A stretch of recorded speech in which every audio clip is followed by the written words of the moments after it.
Vamos abrir a nossa Bíblia no livro de Jeremias, que é o livro que nós estamos debruçados às quartas-feiras. Jeremias, capítulo 4, a partir do verso 5.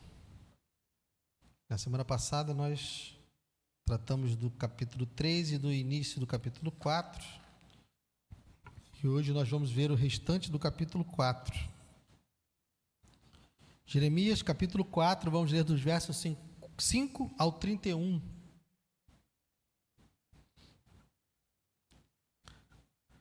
Jeremias 4, do 5 ao 31. Diz assim: Anunciem em Judá, proclamem em Jerusalém e digam: toquem a trombeta na terra, gritem bem alto dizendo: reúnam-se e entremos nas cidades fortificadas. Levantem um estandarte, fujam e não se detenham no caminho, porque eu faço vir do norte um mal, uma grande destruição. Um leão que já subiu do seu esconderijo, um destruidor das nações já partiu, já deixou o seu lugar para fazer desta terra uma desolação, a fim de que as suas cidades, ó Judá, sejam destruídas e fiquem desabitadas. Por isso, vistam roupa feita de pano de saco, lamentem e uivem, porque o furor da ira do Senhor não se desviou de nós. Naquele dia, diz o Senhor, o rei e as autoridades perderão a coragem, os sacerdotes ficarão pasmados e os profetas espantados. Então eu disse: ah, Senhor Deus, na verdade enganaste completamente este povo e Jerusalém, dizendo: vocês terão paz, quando uma espada lhes penetra até a alma. Naquele tempo se dirá a este povo e à cidade de Jerusalém: um vento abrasador, vindo dos lugares altos do deserto, sopra na direção da filha do meu povo, não para peneirar, nem para limpar. Um vento mais forte do que esse virá ainda de minha parte, e então também eu pronunciarei a sentença contra eles. Eis que o destruidor avança como as nuvens, os seus carros de guerra são como a tempestade, os seus cavalos são mais ligeiros do que as águias. Ai de nós, estamos perdidos. Leve a maldade do seu coração, ó Jerusalém, para que você seja salva. Lave a maldade do seu coração, ó Jerusalém, para que você seja salva. Até quando você abrigará esses maus pensamentos? Uma voz se faz ouvir desde Dan, e anuncia a calamidade desde a região montanhosa de Efraim. Anunciem isso às nações e proclamem contra Jerusalém. De uma terra longínqua vêm sitiadores e levantam a voz contra as cidades de Judá. Como os guardas de um campo, eles cercam Jerusalém, porque ela se rebelou contra mim, diz o Senhor. A sua conduta e as suas obras fizeram vir estas coisas sobre você, ó Jerusalém. A sua calamidade, que é amarga, atinge até o seu coração. Ah, meu coração, eu me contorço em dores, ó, as paredes do meu coração. Meu coração se agita, não posso ficar calado, porque ouvi o som da trombeta e os gritos de guerra. Golpe sobre golpe se anuncia, pois a terra toda já está destruída.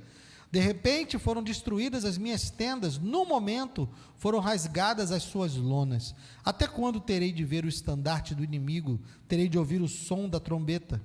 O meu povo é insensato, eles não me conhecem, são filhos tolos, eles não têm entendimento, são sábios para o mal e não sabem fazer o bem. Olhei para a terra, e eis que ela estava sem forma e vazia. Olhei para os céus, e eles não tinham luz. Olhei para os montes, e eis que tremiam, e todas as colinas estremeciam. Olhei, e eis que não havia ninguém, e todas as aves do céu haviam fugido. Olhei ainda, e eis que a terra fértil era um deserto, e todas as suas cidades estavam derrubadas, em ruínas diante do Senhor, diante do furor da sua ira. Pois assim diz o Senhor: toda esta terra será devastada, porém eu não vou destruí-la completamente. Por isso a terra pranteará e os céus lá em cima escurecerão, porque falei, resolvi, não mudo de ideia nem volto atrás. Ao clamor dos cavaleiros e dos flecheiros, todas as cidades fogem, entram pelas selvas e sobem pelos penhascos. Todas as cidades ficam abandonadas e já ninguém habita nelas. E você, cidade destruída, por que está fazendo isso? Por que se veste de escarlate, se enfeita com joias de ouro e se pinta em volta dos olhos, se é em vão que você se embeleza? Os seus amantes a desprezam e querem matá-la. Porque ouço um grito como de parturiente, uma angústia como da mulher que está dando à luz o seu primeiro filho. É o grito da filha de Sião, ofegante, que estende as mãos dizendo: ai de mim agora, porque a minha alma desfalece diante dos assassinos. Pai amado, obrigado pela tua palavra, Senhor. Palavra dura, palavra, Senhor, de juízo, mas que ela possa também nos alimentar nessa noite, Senhor. Ajuda-nos, que o Teu Espírito esteja sobre mim e sobre cada um de nós nessa noite, para que nós possamos receber de Ti o alimento que vem da Tua palavra. Fala conosco, Senhor, apesar de mim, apesar das minhas falhas, apesar dos meus pecados, que o Senhor possa me usar nessa noite para alimentar a Tua igreja. É que eu te peço e te agradeço em nome de Jesus. Amém. Pode sentar, queridos. Vocês já estão cansados de me ouvir falar sobre o cuidado que nós temos que ter nessa diferenciação entre o Deus do Antigo Testamento e o Deus do Novo Testamento. Sempre ficamos com essa ideia de que o Antigo Testamento é o lugar de lei, onde Deus é um Deus bravo, um Deus rígido, um Deus severo, um Deus irado, e pensamos no Novo Testamento como o período da graça, onde Deus é amor, onde Deus perdoa tudo, onde Deus passa a mão na cabeça por qualquer coisa. No imaginário cristão em geral, e consequentemente acaba que o mundo acaba também pegando essa visão, no Antigo Testamento Deus pune apenas, e o seu amor não é visto. E no Novo Testamento, nós não queremos falar de punição. No Novo Testamento, Deus é só amor. E essa visão é uma visão errada. É uma visão que traz muitas confusões. Da mesma forma que na semana passada, nós estávamos aqui no livro de Jeremias, e nós vimos no sermão passado, no trecho anterior do capítulo 3, o quanto Deus estava sendo misericordioso, chamando Israel ao arrependimento. A frase, que foi a frase principal desse trecho que nós vimos na semana passada é: voltem, filhos rebeldes, e eu curarei as vossas rebeliões. Deus estava chamando aquele povo rebelde, aquele povo idólatra, que ele acusou no capítulo 2, no capítulo 2, ele faz toda uma acusação de Judá como sendo uma prostituta, porque o trai com outros deuses. Mas no capítulo 3, Deus faz um chamado apaixonado, um chamado misericordioso, dizendo: arrependam-se, voltem-se. A palavra volte, volte, volte, se repetiu várias vezes no capítulo 3. Isso é uma demonstração de um Deus gracioso. O Deus que nós conhecemos é gracioso, tanto no Antigo Testamento quanto no Novo Testamento. E o Deus que nós conhecemos também é um Deus que anuncia, porque o mesmo Deus que no capítulo passado estava chamando os seus filhos rebeldes para curar as suas rebeliões, ele está agora no capítulo 4 anunciando um juízo contundente. Ele está anunciando uma destruição avassaladora sobre Judá. É o mesmo Deus. Nosso Deus, ele não é um Deus dividido. O nosso Deus não é um Deus confuso. O nosso Deus, ele é o mesmo ontem, hoje e eternamente. Não há que falarmos de um Deus do Antigo Testamento, nem que falarmos de um Deus do Novo Testamento. É o mesmo Deus, com as mesmas leis, com o mesmo padrão, com a mesma graça, com a mesma misericórdia, mas também com a mesma santidade, com a mesma justiça. Então, nós não podemos permitir que a cultura gospel ou com a cultura cristã, que não está alicerçada nas Escrituras, nos faça pensar em um Deus que é ora de um jeito, ora de outro.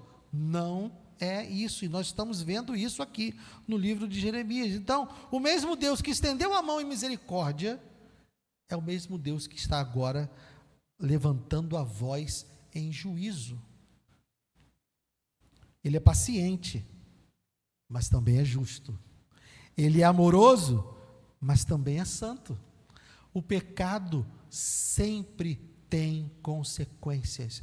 Não existe e nunca existirá um pecado que não seja tratado. Nunca haverá um pecado onde Deus vai simplesmente passar a mão e deixar para lá. Não existe isso. Jeremias está nos lembrando que a graça de Deus não anula a sua justiça. A graça de Deus, ela não vem para anular o seu juízo. Na verdade, a graça antecede o juízo. Primeiro Deus manifesta a sua graça. E quando a graça é rejeitada, quando a graça é desprezada, então vem o juízo. Ele está com o juízo pronto, mas ele graciosamente chama ao arrependimento.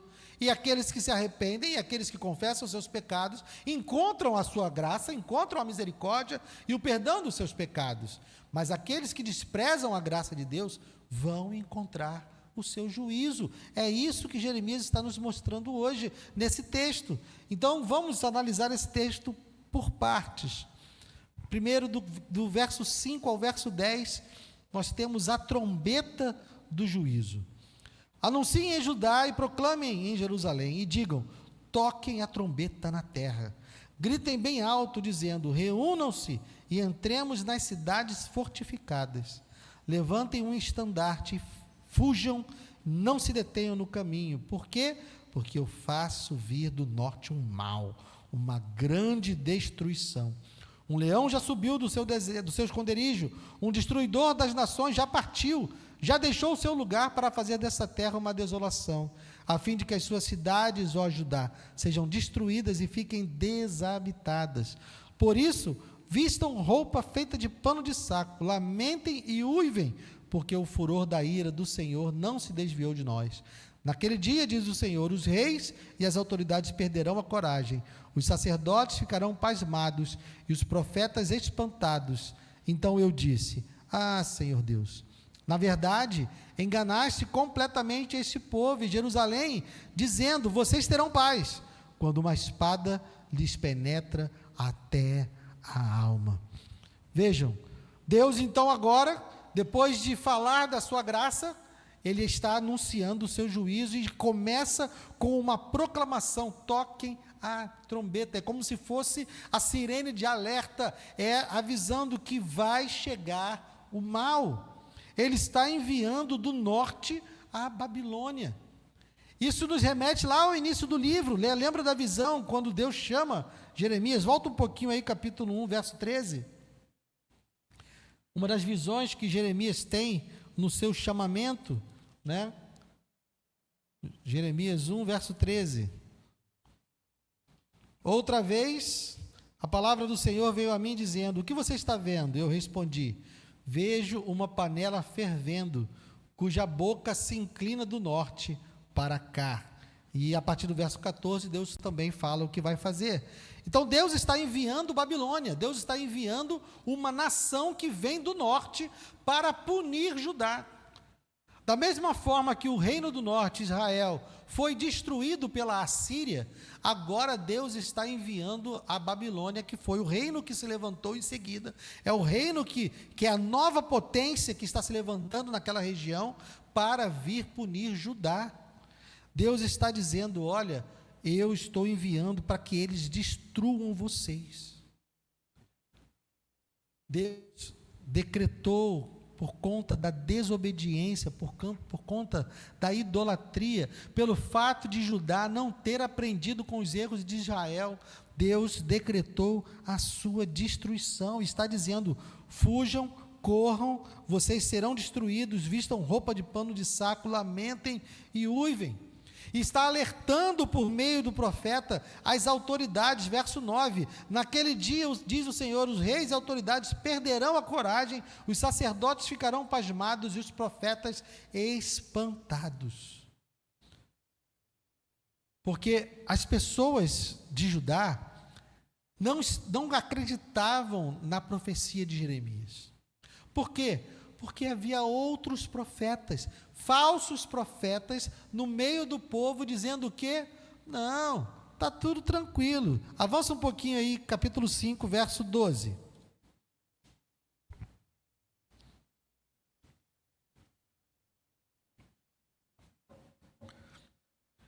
Negaram o Senhor e disseram: não é Ele, nenhum mal nos sobrevirá, não veremos a guerra, nem passaremos fome. E era isso que os profetas estavam dizendo.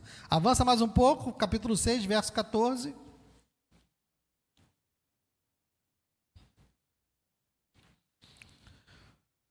Curam superficialmente a ferida do meu povo, dizendo: paz, paz, quando não há paz. Então, as autoridades vão perder a coragem, os sacerdotes vão ficar pasmados, os profetas espantados, porque eles estavam profetizando que não ia acontecer nada. Eles estavam profetizando que eles não iam ter guerra, que eles não iam ter fome, que estava tudo bem.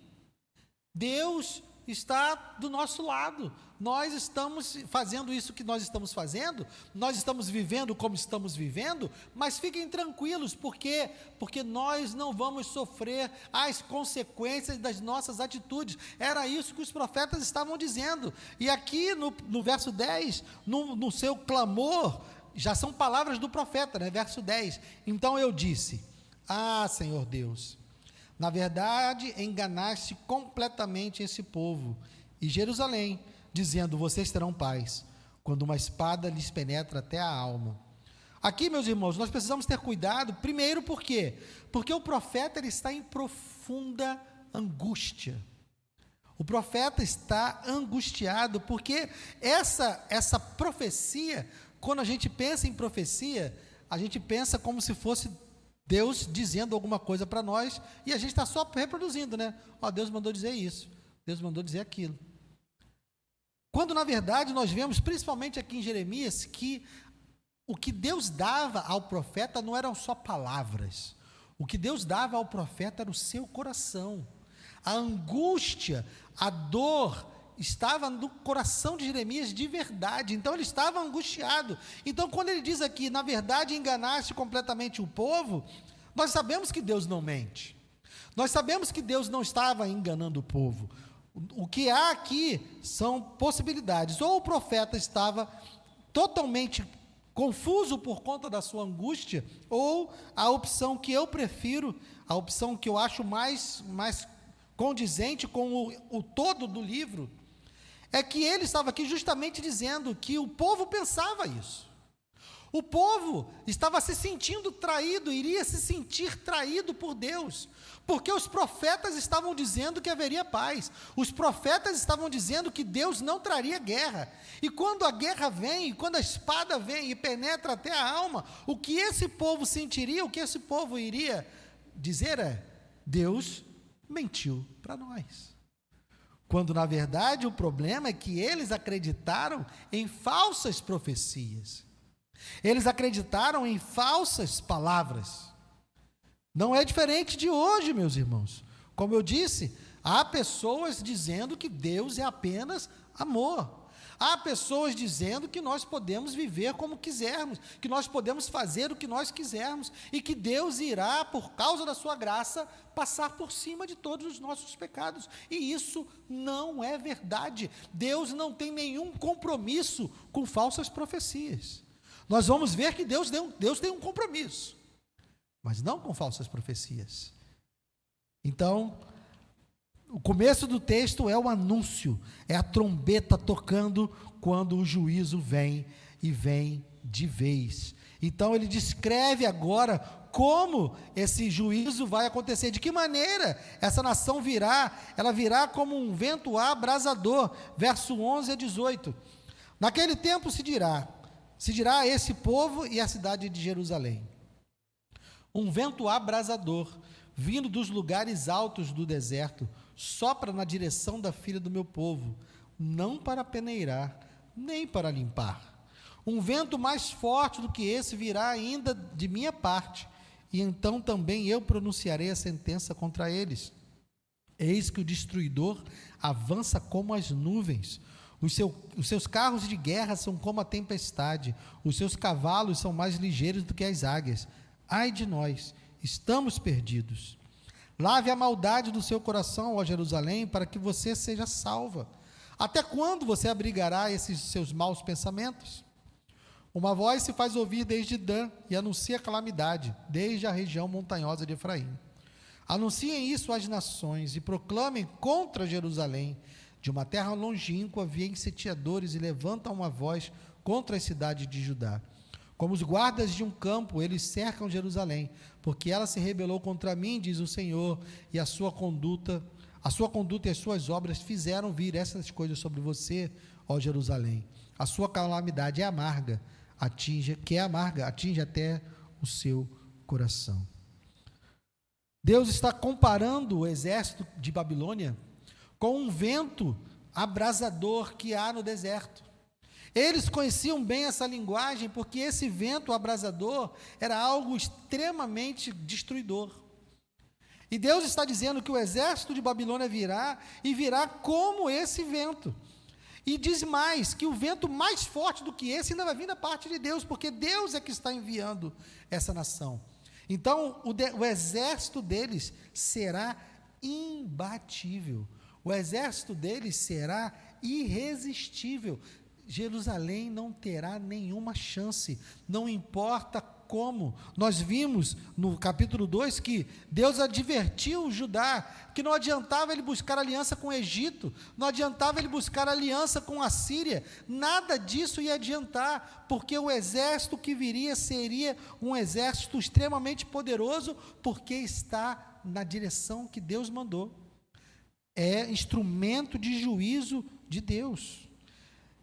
Então eles são poderosos, seus cavalos são ligeiros, mas no meio desse decreto, no meio dessa descrição de um exército destruidor, de um exército assustador, Deus ainda tem aqui um espaço para chamar a Jerusalém ao arrependimento. Verso 14: lave a maldade do seu coração, ó Jerusalém, para que você seja salva.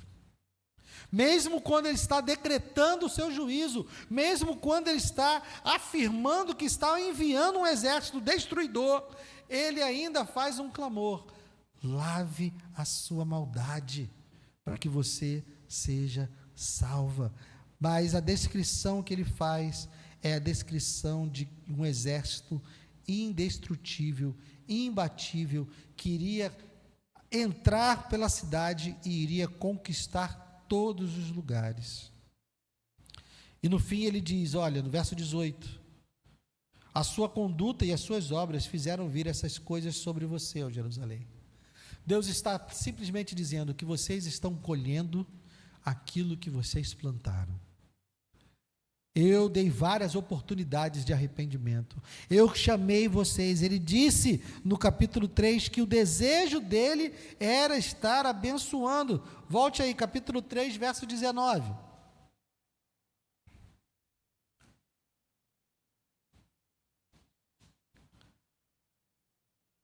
Eu disse a mim mesmo: como eu gostaria de colocá-la entre os filhos e dar-lhe a terra desejável, a mais bela herança das nações. Pensei que você me chamaria de pai e não se desviaria de mim. Mas assim como a mulher que com traição se afasta do seu marido, assim você foi infiel para comigo. Então Deus está aqui dizendo: olha, o que vocês estão vivendo, essa calamidade, esse mal, essa destruição que eu estou trazendo sobre vocês, é responsabilidade de vocês. Vocês estão colhendo aquilo que vocês plantaram. Vocês estão sendo punidos de maneira justa pelo seu pecado. Porque nós precisamos entender que graça é uma coisa, justiça é outra. Em Deus não há injustiça. Deus nunca é injusto. O que Ele faz é oferecer a graça para que o pecador encontre perdão E se essa graça é desprezada, Deus vem com justiça e trata cada um de acordo com seus pecados. Se nós não fugimos do juízo buscando a graça, o juízo vem. E Deus, nós veremos que Deus não deixa nada impune, nunca nada impune. Então, diante dessa descrição, diante dessa visão, como eu disse, o profeta não é alguém isento. O profeta não é apenas um reprodutor de uma mensagem. O profeta, ele está com o coração de Deus. Então aqui, a partir do verso 19, nós vamos ver o profeta, como está ele falando. Aqui a partir do verso 19, é o profeta falando, não é mais Deus, é ele dizendo: ah, meu coração, eu me contorço em dores, as paredes do meu coração se agita, não posso ficar calado, porque ouvi o som da trombeta e os gritos de guerra. Golpe sobre golpe se anuncia, pois a terra toda já está destruída. De repente foram destruídas as minhas tendas, num momento foram rasgadas as suas lonas. Até quando terei de ver o estandarte do inimigo? Terei de ouvir o som da trombeta? O meu povo é insensato, eles não me conhecem, são filhos tolos, eles não têm entendimento. São sábios para o mal e não sabem fazer o bem. Olhei para a terra, e eis que ela estava sem forma e vazia. Olhei para os céus, e eles não tinham luz. Olhei para os montes, e eis que tremiam e todas as colinas estremeciam. Olhei, e eis que não havia ninguém, e todas as aves dos céus haviam fugido.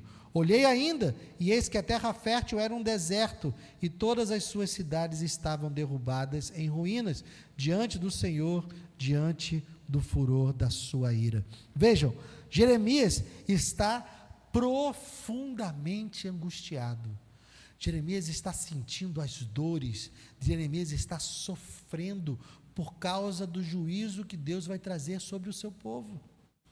Jeremias não é um profeta que está lá dizendo: bem feito, aí vocês aí não quiseram dar ouvidos, aí bem feito é isso. Ele está em dores, ele não está feliz com o julgamento, ele não está feliz. Na verdade, o que ele diz é que é como se ele estivesse vivendo aquilo que iria acontecer. Porque veja, ele está anunciando algo que iria acontecer, mas vocês percebem que ele fala como se ele já estivesse no meio. Aqui a impressão que nós temos é que Deus trouxe essa visão a Jeremias como se ele já estivesse vivendo no meio da batalha. É como se ele estivesse vendo o exército já agindo. Ele diz no verso 20, golpe sobre golpe se anuncia, pois toda a terra já está destruída. Para Jeremias, essa destruição é presente. É como se ele estivesse vivenciando ela. Então, ele está em dores e lamenta profundamente. No verso 22, Deus volta com seu oráculo, para no meio dessa angústia do profeta, para lembrar o profeta de que isso está acontecendo por causa da própria vontade de Judá. O meu povo é insensato, eles não me conhecem, são filhos tolos, eles não têm entendimento, são sábios para o mal e não sabem fazer o bem. Então, no meio de toda a angústia de Jeremias, Deus precisa lembrá-lo que o que está acontecendo é porque Judá está colhendo o que plantou. Como nós temos anunciado o Evangelho nesse mundo? Qual é o nosso sentimento em relação àqueles que estão se perdendo? Nós lamentamos, nós choramos, ou nós estamos alegres e dizendo: bem feito? Porque não é essa a expressão que Deus espera de cada um de nós. Jeremias está aqui com o coração de Deus, porque vocês viram que nem mesmo o próprio Deus tem prazer em fazer isso. Deus quer que as pessoas se arrependam, Deus quer que as pessoas se voltem para Ele, e Ele executa o seu juízo quando é desprezado, quando a sua graça é desprezada. Mas parece que a igreja hoje tem muito mais prazer no juízo de Deus do que na salvação de Deus. Parece que a igreja hoje está muito mais feliz em ver o ímpio ser consumido, quando na verdade a nossa alegria deveria ser ver o ímpio sendo salvo. E nós deveríamos lamentar e chorar por cada pessoa que se perde nesse mundo. Precisamos alinhar o nosso coração com o coração de Deus. O coração de Jeremias estava alinhado com o coração de Deus. Por isso ele está em angústia. Por isso ele está sofrendo. Porque ele está com o coração alinhado com o coração de Deus. E ele prossegue no seu juízo, e agora a partir do 23, numa sequência de olhei, olhei, olhei. E vocês vão perceber que aqui ele usa uma linguagem parecida com a linguagem de Gênesis, com a linguagem da criação, verso 23. Olhei para a terra e ela estava o quê? Sem forma e vazia. Não é isso que está escrito lá em Gênesis capítulo 1? Aqui Jeremias está nos dizendo e usando a poesia e invocando a palavra de Gênesis para nos dizer que a destruição que haveria seria uma destruição tal, uma destruição de tal proporção, que seria como se a criação fosse desfeita. É como se a terra fosse voltar a ser sem forma e vazia. É como se o caos que reinava antes de Deus dizer haja luz, fosse voltar. Esse é o tamanho da destruição. Então ele diz, olhei para a terra e eis que ela estava sem forma e vazia. Olhei para os céus e eles não tinham luz. Não, os luminares não estavam lá, o sol não estava, a lua não estava. Ele está dizendo que a destruição que viria seria uma destruição tal que seria comparada à criação ser desfeita. Tudo isso por causa do pecado. Ele está vendo o mundo sendo totalmente afetado por conta do nosso pecado. E essa é a verdade. O pecado faz toda a criação sofrer.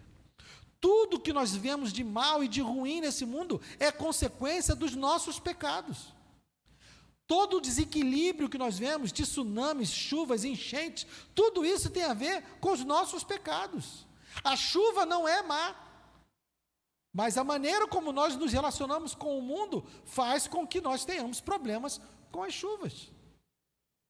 Todo tipo de calamidade natural, todo tipo de convulsão da natureza tem a ver com o nosso pecado. Você duvida? Deixa marcado aí Jeremias e vamos lá em Romanos capítulo 8.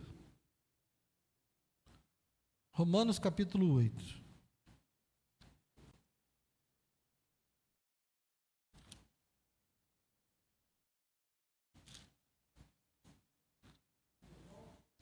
Romanos 8, a partir do verso 19 até o 23. Romanos 8, do 19 ao 23.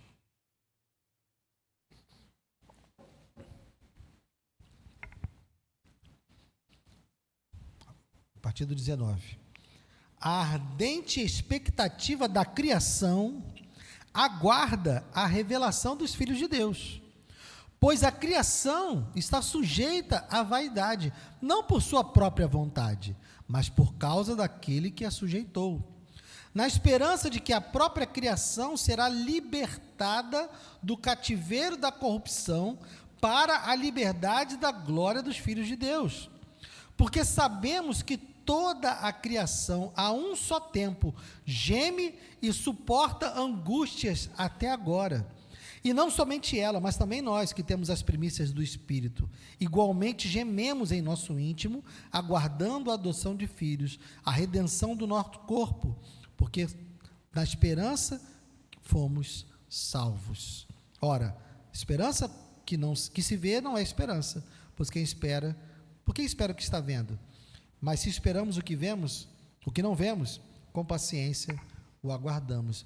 Veja, Paulo já aqui nos ensina que a criação, a natureza, ela está em cativeiro por causa da corrupção do pecado.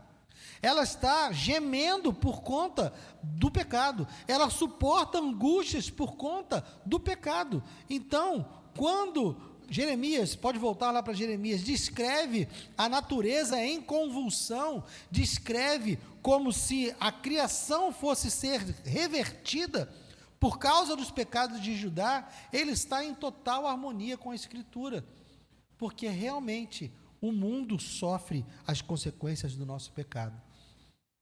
Desde lá do Éden, o que Deus disse? A terra dará cardos e abrolhos, isso por causa do pecado. Então nós precisamos entender que o profeta está angustiado e que o nível de devastação que ele está vendo é algo que causa sofrimento e dor. Essa é a consequência do pecado. É isso que virá sobre Judá por conta da sua falta de arrependimento. Então nós temos um clamor final, a partir do verso 27 até o 31. Pois assim diz o Senhor, toda a terra será devastada, porém não vou destruí-la completamente. Guarda essa frase, porém não vou destruí-la completamente. Por isso a terra pranteará e os céus lá em cima escurecerão, porque falei, resolvi, não mudo de ideia, nem volto atrás. Ao clamor dos cavaleiros e dos flecheiros, todas as cidades fogem, entram pelas selvas, sobem pelos penhascos, todas as cidades ficam abandonadas e já ninguém habita nelas. E você, cidade destruída, por que está fazendo isso? Porque se veste de escarlate, se enfeita com joias de ouro e se pinta em volta dos olhos, se é em vão que você se embeleza. Os seus amantes a desprezam e querem matá-la, porque eu ouço um grito como de parturiente, uma angústia como da mulher que está dando à luz ao seu primeiro filho. É o grito da filha de Sião, ofegante, que estende as mãos dizendo, ai de mim agora, porque a minha alma desfalece diante dos assassinos.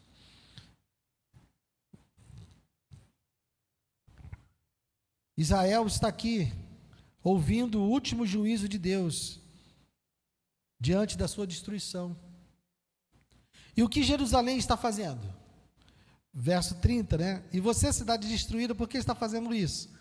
Porque se veste de escarlate, se enfeita com joias de ouro, se pinta em volta dos olhos, se é em vão que você se embeleza. Ele está dizendo aqui que Judá ainda está tentando se apresentar como prostituta para o exército que está vindo. Está querendo seduzir, está querendo usar um subterfúgio. Deus está dizendo, olha, não adianta você se enfeitar. Não adianta você tentar entrar no esquema do exército que está vindo. Ele não está vindo para fazer acordos. Ele não está vindo para você poder fazer alianças com ele. Os seus amantes a desprezam e querem matá-la. Jerusalém, ao invés de se voltar para Deus, Judá, ao invés de se voltar para Deus, estava tentando se tornar apresentável para o exército que estava vindo, com a intenção de se livrar da destruição.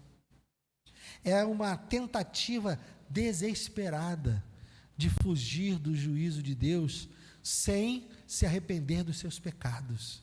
É uma tentativa desesperada de encontrar refúgio sem reconhecer a sua maldade, sem reconhecer que precisa se acertar com Deus.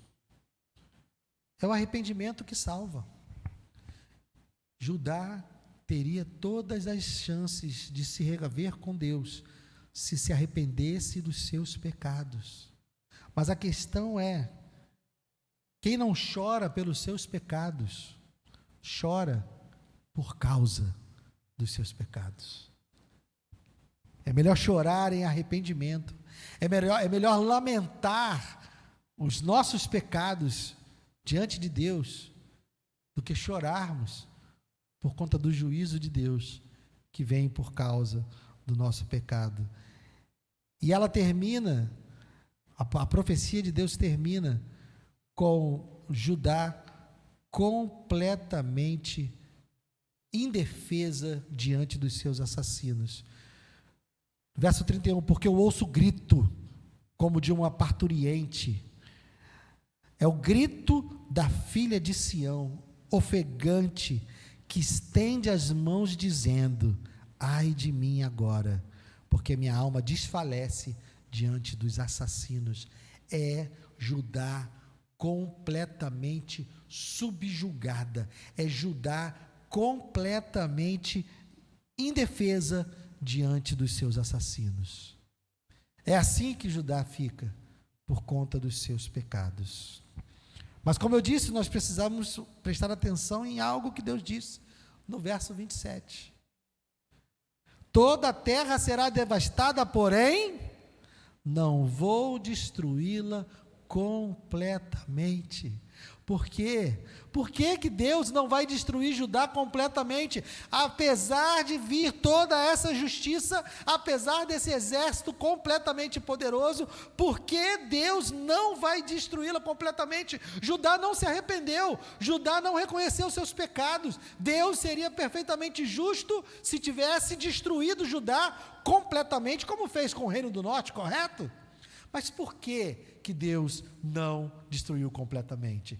Porque Deus fez promessas lá no Éden. Deus fez promessas para Abraão, Deus fez promessas para Jacó, Deus fez promessas para Davi, e ele disse que da linhagem de Davi, da tribo de Judá, viria aquele que iria esmagar a cabeça da serpente.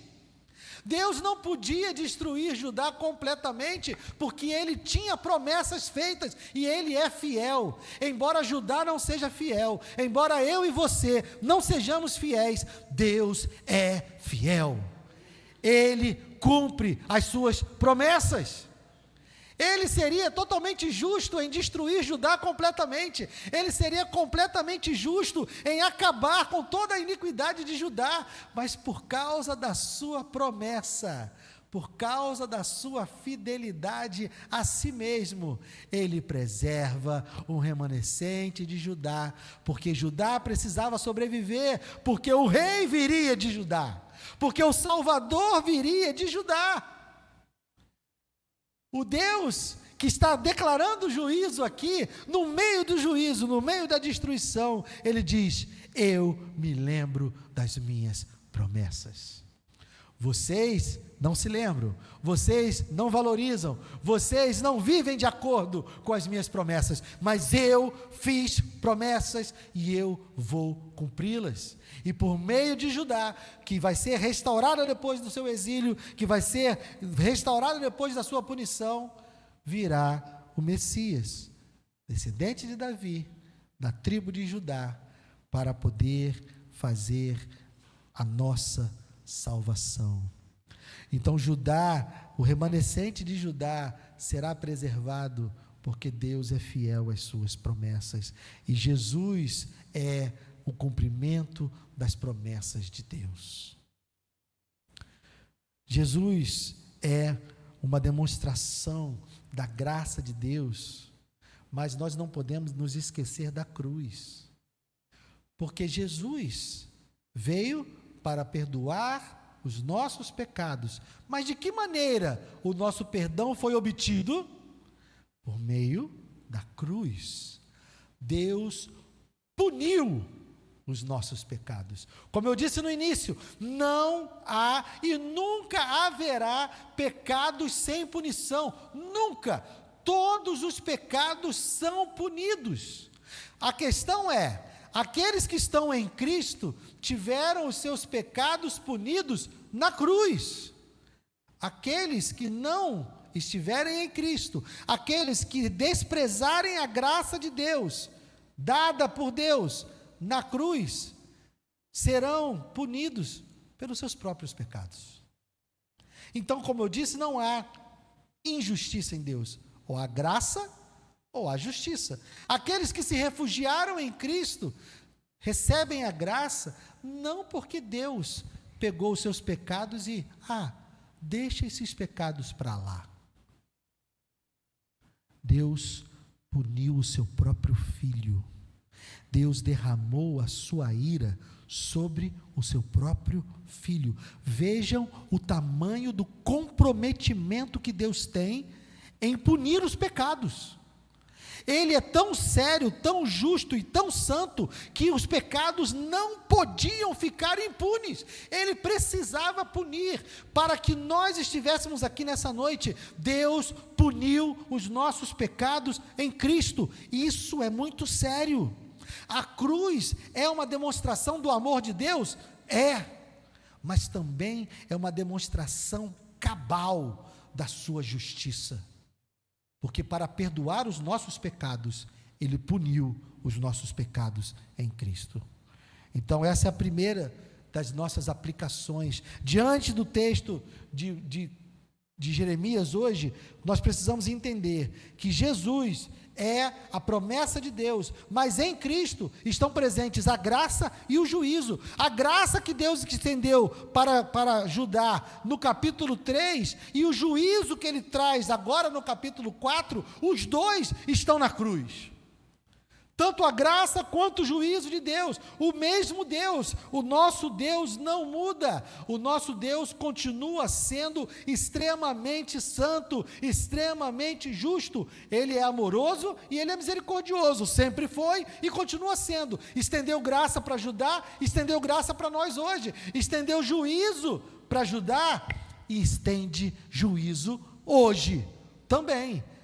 Então, todos aqueles que não estiverem em Cristo serão punidos pelos seus pecados, da mesma forma que Judá foi punida pelos seus pecados.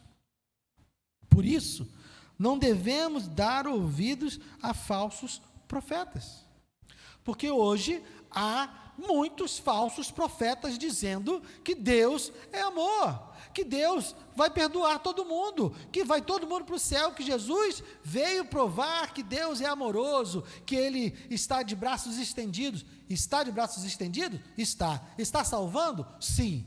Para sempre? Não. Judá teve um prazo, e depois do prazo veio o juízo. A graça de Deus antecede o seu juízo, não anula o seu juízo. Então a graça de Deus que está estendida hoje, ela tem um prazo. Qual é esse prazo? Nem eu, nem você sabemos, e não compete a nós saber. Mas nós sabemos que haverá o dia em que Deus virá em juízo. Hoje Ele está salvando, a graça está precedendo o juízo, mas haverá o dia em que Ele virá em glória, haverá o dia em que Jesus virá entre as nuvens buscar a sua igreja, e Ele vai julgar vivos e mortos. Aqueles que estão em Cristo tiveram seus pecados punidos em Cristo, aqueles que não estão em Cristo terão seus pecados punidos sobre si próprios. E o que isso demanda para nós hoje? Ah, Guilherme, mas eu já estou em Cristo, por que você está falando disso? Por que eu devo me preocupar com isso, se eu já estou em Cristo e os meus pecados foram perdoados? Porque nós ainda temos várias pessoas que amamos e que ainda não se renderam a Cristo. Eles que estão lá no mundo podem duvidar da justiça de Deus. Aqueles que estão no mundo podem duvidar que Deus vai executar juízo. Eu e você não podemos. Eu e você sabemos que isso é real. Eu e você sabemos que Ele vai punir. O que nós estamos fazendo em relação a isso? Que o nosso coração seja como o coração de Jeremias, que lamenta, que chora por causa do juízo de Deus. E ele dizia: não posso ficar calado.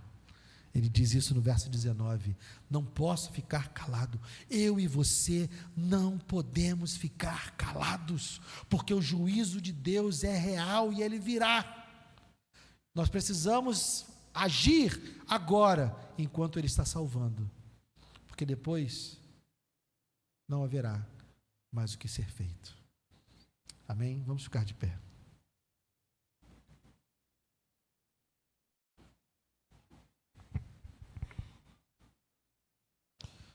Senhor,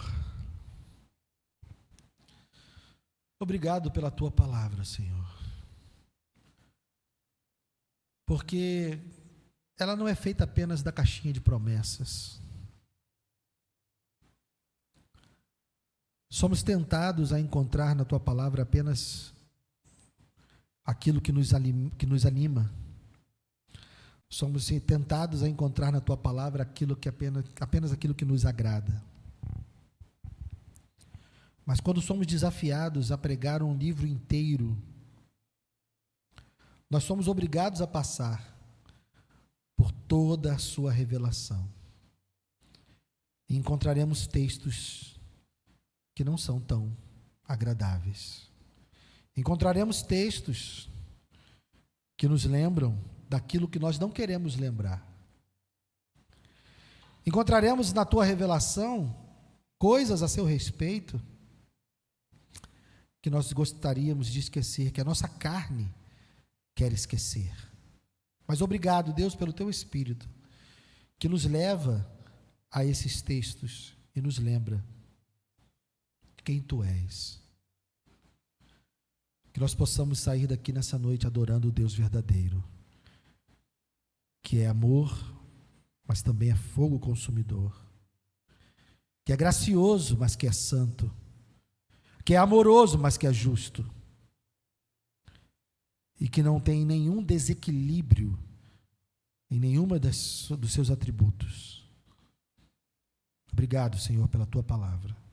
Que ela encontre morada no nosso coração e nós possamos verdadeiramente anunciar a tua graça e a tua salvação enquanto há tempo, porque o juízo também é certo. Leva-nos agora para os nossos lares, Senhor, e que nós possamos hoje estarmos dedicados a anunciar a tua salvação antes que o juízo venha. Muito obrigado por tudo, em nome de Jesus. Amém. Deus abençoe, meus irmãos.